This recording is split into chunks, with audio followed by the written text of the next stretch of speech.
Resort and spa. ഇത് ഞാൻ നേരത്തെയുള്ള ഒരു യൂട്യൂബിൽ 5 സ്റ്റാർ ഹോട്ടൽ പ്രോജക്റ്റിനെ കുറിച്ച് പറഞ്ഞിട്ടുണ്ടായിരുന്നു.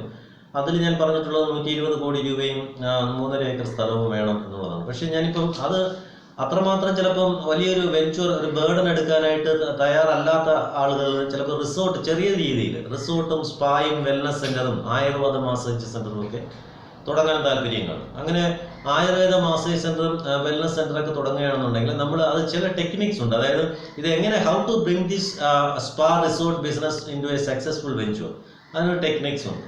അപ്പം വെറുതെ നമ്മളിപ്പം ഏതെങ്കിലും ഒരു ഏരിയയിൽ, അതായത് ഈ റിസോർട്ട് സ്പാ മുതലായി തുടങ്ങുന്നതൊക്കെ ഒരുമാതിരി ഫോറസ്റ്റ് ഏരിയ പോലെയോ അല്ലെങ്കിൽ ഒരല്പം റൂറലായിട്ടുള്ള സ്ഥലങ്ങളിൽ അല്ലെങ്കിൽ കടലിൻ്റെ തീരങ്ങളിൽ തന്നെ ഒഴിഞ്ഞു മാറിയ സ്ഥലങ്ങളിലൊക്കെ ആയിരിക്കും. അപ്പോൾ ഇങ്ങനെയുള്ള സ്ഥലങ്ങളിൽ how to attract the people from India as well as abroad, അത് ചില ടെക്നിക്സ് ഉണ്ട്. അപ്പോൾ അത് ധാരാളം കസ്റ്റമേഴ്സ്, ഏതൊരു ബിസിനസ്സും കസ്റ്റമേഴ്സ് ഇല്ലെങ്കിൽ ഇല്ല.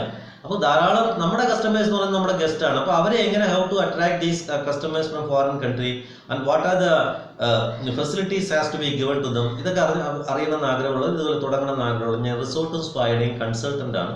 വളരെ ഈസി ആയിട്ട് മിനിമം കോസ്റ്റിൽ നിങ്ങൾക്കത് പറഞ്ഞ് ഡിസൈൻ ചെയ്ത് തരും, പറഞ്ഞ് മനസ്സിലാക്കി തരും. ലോൺ അവൈൽ ചെയ്യണമെങ്കിൽ ലോൺ അവൈൽ ചെയ്ത് തരും, കൺസ്ട്രക്ഷൻ വേണമെങ്കിൽ അതും ചെയ്തു തരും.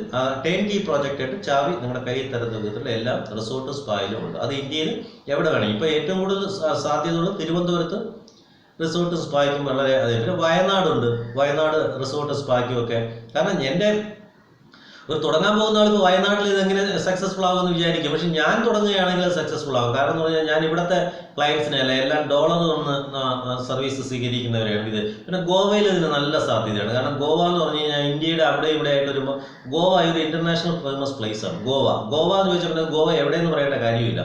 ഇപ്പോൾ കോവളം എന്ന് പറയുമ്പോഴത്തേക്ക് തിരുവനന്തപുരത്താണ് കോവളം എന്ന് പലർക്കും അറിഞ്ഞൂടെ ഇന്റർനാഷണലി. കാരണം അത്രയും കോവളം, അതുപോലെ തന്നെ ലോകമെമ്പാടും, ഇന്ത്യയിൽ തന്നെ കോവളം എന്ന് പറയുമ്പോഴത്തേക്ക് തമിഴ്നാട്ടിലൊരു കോവളം എന്നൊരു സ്ഥലത്തിന് പേരിട്ട് വെച്ചിട്ടുണ്ട്. അപ്പോൾ അതുകൊണ്ട് അത് ഏത് കോവളം എന്ന് ചോദിച്ചാൽ ചോദിക്കുന്ന ആളെ കുറ്റം പറയാൻ പറ്റില്ല. പക്ഷെ ഗോവ എന്ന് പറയുമ്പോഴത്തേക്ക് ഇന്റർനാഷണലി ഫേമസ് ആണ്.